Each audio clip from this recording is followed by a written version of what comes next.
Nima uchun har kuni Xudoning so'zini o'qishimiz kerak?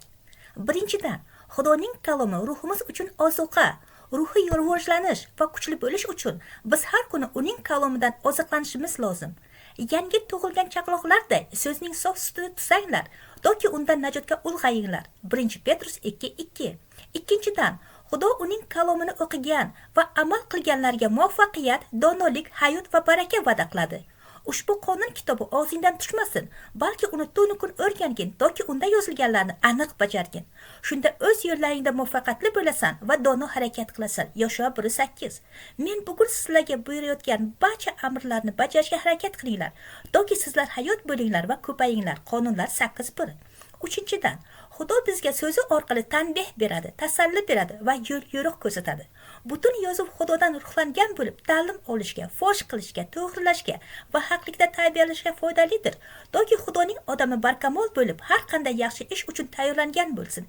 2 Timotiy 3:16. To'rtinchidan, Xudoning so'zini o'qiganimizda haqiqatni bilamiz va haqiqat bizni ozod qiladi.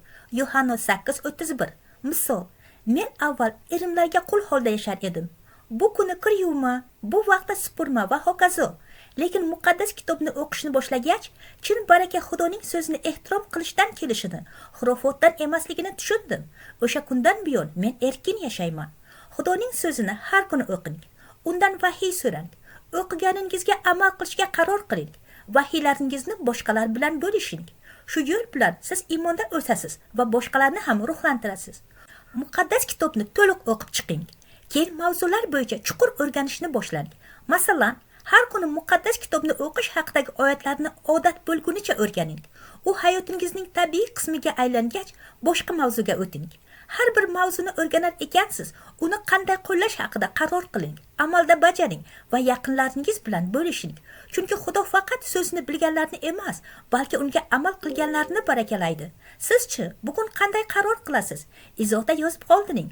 Bu videoni boshqalarga ilhom berish uchun ulashing, like bosing, obuna bo'ling va Xudoning so'zini har kuni o'qing.